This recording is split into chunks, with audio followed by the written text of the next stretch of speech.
지금 중동에서 이스라엘과 팔레스타인이 전쟁이 일어났습니다. 이 전쟁이 세계의 이목을 집중시키고 뉴스 현장을 뜨겁게 달구고 있습니다. 또다시 중동 전쟁이 일어나면서 성도들은 이 전쟁이 주님의 재림을 알리는 신호가 아닌지 초미의 관심으로 지켜보고 있는 것입니다. 팔레스타인이 중동 전쟁을 시작한 정치적인 복잡한 이유는 여러 가지가 있습니다. 그 중에서 가장 중요한 이유는 알-아크사 모스크 때문입니다. 일반적으로 성전산에 있는 황금 도움 사원이 중요하다고 생각합니다. 그러나 더 중요한 것은 알-아크사 모스크입니다. 황금 도움 사원 남쪽에 있는 알-아크사 모스크는 무슬림의 창시자 모하메드가 이곳에서 성천한 곳이라고 믿는 무슬림의 성지입니다.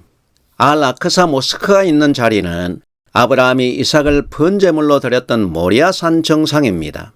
유대인들은 이 모리아산에서 아브라함이 이삭을 번제로 드렸다고 믿고 무슬림은 아브라함이 장자 이스마일을 번제로 드렸다고 믿는 곳입니다.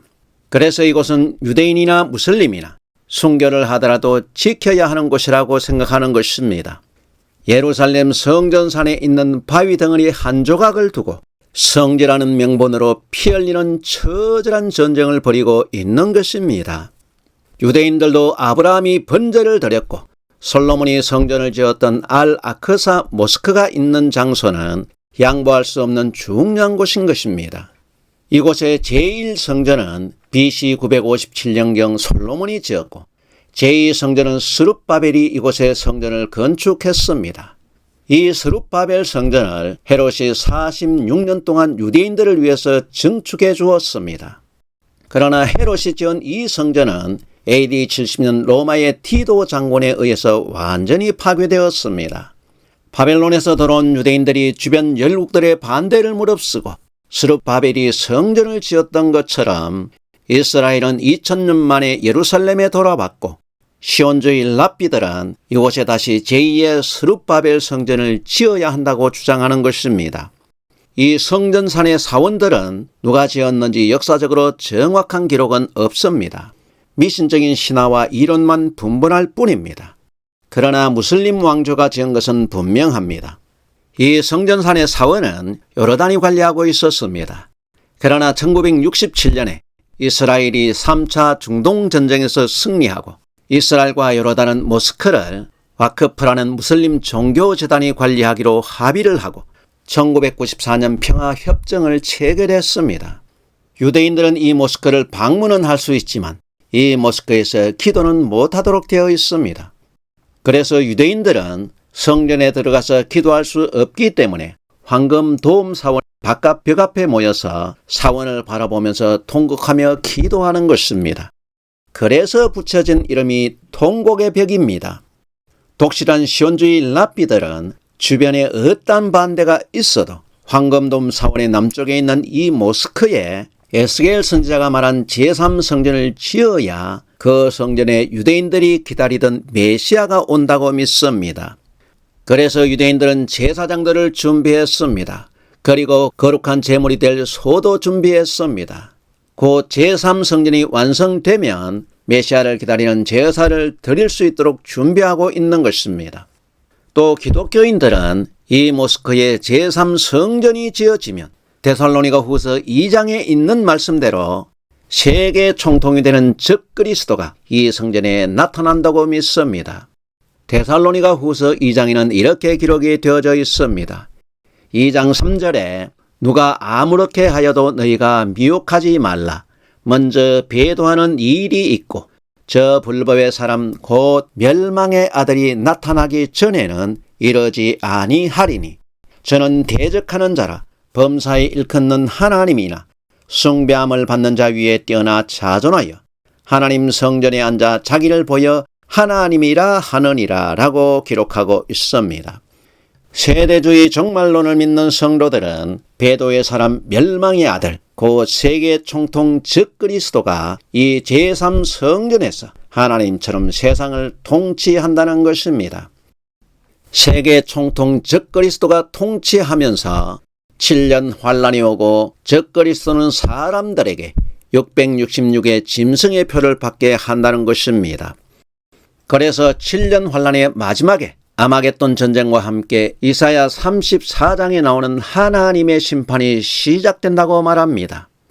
이사야 34장 6절 말씀부터 보면 여호와의 칼의 피 곧 어린 양과 염소의 피에 만족하고 기름 곧 순양의 콩팥 기름에 윤택하니 이는 여호와께서 보스라에서 희생을 내시며 에돔 땅에서 큰 살육을 행하심이라.